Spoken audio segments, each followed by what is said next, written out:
piece from our new play, Peter Pan, well, the trial of Peter Pan, and obviously he's on trial for refusing to grow up and take on the responsibilities of a man required of his age. He's not taking on his responsibilities, and so that's when certain steps are to be taken, and I'm to ensure that they are taken. What do I want to look at fairies for? I'm playing the Pirate Queen, Topaz. Okay, she's really nasty and very evil. Okay, and I got all my other pirates. The fairies were dancing all the roses. It's in the box, Captain. In a really fancy box, Captain.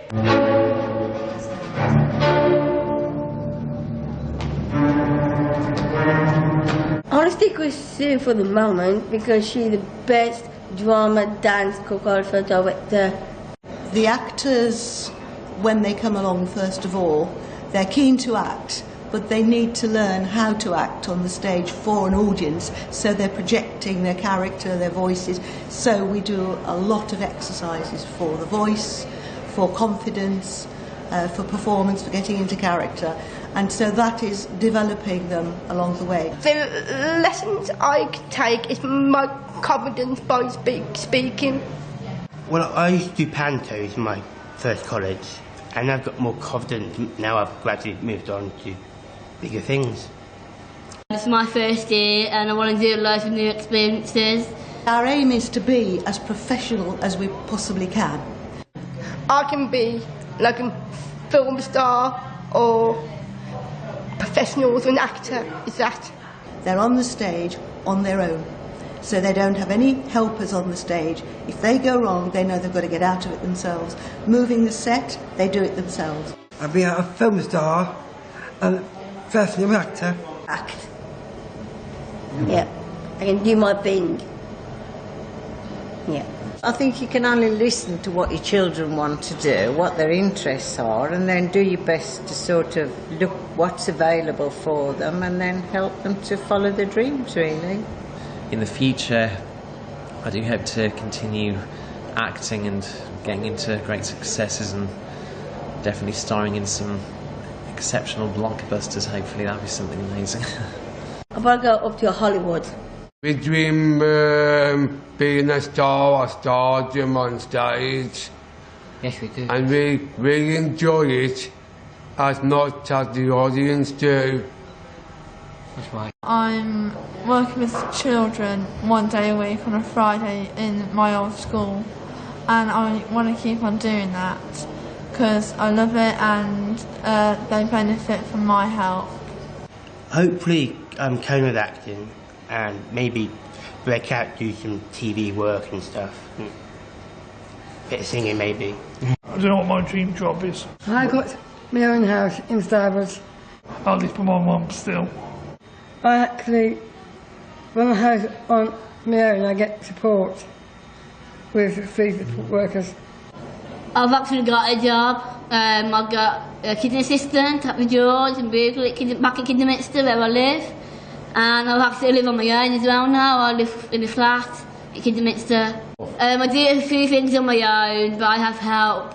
I love to be his girlfriend.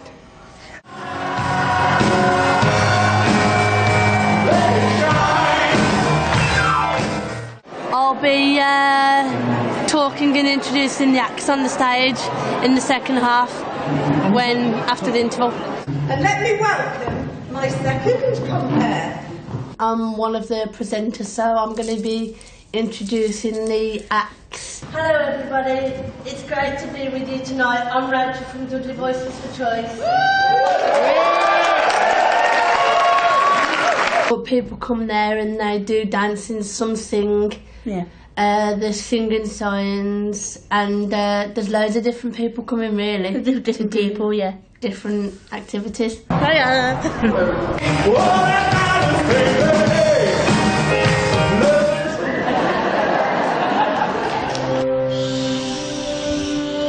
So you've got your drama, you've got your poets, you've got your songs, you've got your dancers. You got your belly dancers. There's no belly dancers this year. I've been here before and I know the stage isn't very big, but there's enough room to stand there so you're out the way when you're while the other acts are going on. It's going really well, things are really busy as you can hear in the background. To be quite fair, it's good and it just helps you with your confidence because you get used more to talking in front of people. I'm going to be changing outfits in a bit, so I look a bit more dressier for when I'm on stage. Well, to be quite fair, when I first come to DVC, I was quite shy and quiet. I started by coming here and just generally speaking and doing little bits and bobs in the office, and then it eventually went to me doing training, and then from that training obviously things have grown more, so now I go to the Learning Disability Partnership Board meetings at the Insight CAF. We train doctors and nurses at Russell's Hall. I go to Russell's Hall Hospital and do some health meetings there, meetings at Ladies Walk. I go literally all over the place at the minute. Sometimes we do training, we do Call Me By My Name. Call Me By My Name. And you have to read off the screen like the words and that. Call Me By My Name training. I don't know whether you've seen the poster downstairs on the door, but that's one I drew. It's a training that we go out and do. We do all different kind of training. Make people more aware of people with learning disabilities and how we want to be treated. When you go to these meetings, you have to be confident and know what you're doing. I like to do the meetings with and help other people out. I can speak up for themselves. Yeah. People are relying on you to do the meetings. All the jobs are responsible? Yeah, it's possible, yeah. And they can communicate with people who's got learning disabilities. And to make sure they don't label us and to call us by our own names. So like in some of our training we said labelled jars, not people, because we're human beings at the end of the day. That feels absolutely great, it does. Feels good inside. It makes me feel better because then people are a bit understanding me and others a lot more. And also as well, it's good because it helps build up your confidence more, being out and being able to talk, to tell people things really. I feel more valued for what we do. You can basically tell people with what you've got and how they can work with you without you drawing back or going back in a shell sort of thing. I want to stay at DVC and do some more meetings. I wouldn't mind being a counsellor at some point or a mentor because that's something I enjoy doing and I like being helpful and kind to people. My dreams is to get a job in the future, but not quite yet. But I'm always happy to work with the team, with Douglas Voice for Choice at the moment. Counselling other people basically is what I want to do, and it's something that I think not just help me but help other people to feel better in themselves rather than feeling inside a shell all the time. I'm 26 now, and in 20 years time I want to see myself with my fiancé David in a house together, obviously with some kids, and then move on to do either cooking in a restaurant or maybe mentoring or counselling or something like that. I'm very helpful with talking to people and listening to them what they want to say. It really feels good. Damn, I'm shown. Feels good. I met Neil down Stourbridge Football Club and I asked him one day if he'd got a girlfriend and he said no. And then I asked him, I said, will he go out with me? And I said yes. And that's how I met him. I said to a couple of people that I knew really well, oh, I'll never get a boyfriend, don't fancy one either, I'd rather be on my own. At Dudley Olympics, I met David at football and got chatting to him, and we exchanged numbers and then moved on from there, and now we're really close. We love one another, don't we, Neil? Yeah, we do, yeah. In the future, I want to get engaged or get married soon. Go on a honeymoon to abroad somewhere, Florida somewhere, or Australia. Yeah.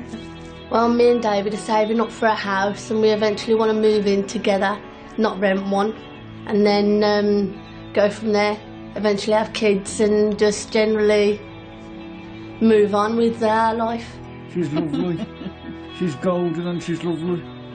I may need some help with some things, but obviously it depends what it is, because you never actually know until you've moved out there, you've tried everything, and if you think, okay, I'm going to struggle with this, ask for some help or something of someone that you obviously trust and know, not somebody you don't. No, I'm loving it now. I'm not being married. It's a nice thing. Being together and helping one another, and when he's bad, I looks after him, and when I'm bad, he looks after me. I'm grown up and, you know, I'm changed a lot, and I'm concentrating on doing and stuff like that. I'm looking after myself and, yeah, looking after Dad and stuff, and sister. I'd say to people that really, if you put your mind to it, you can do anything. Stick to your dreams and off you go.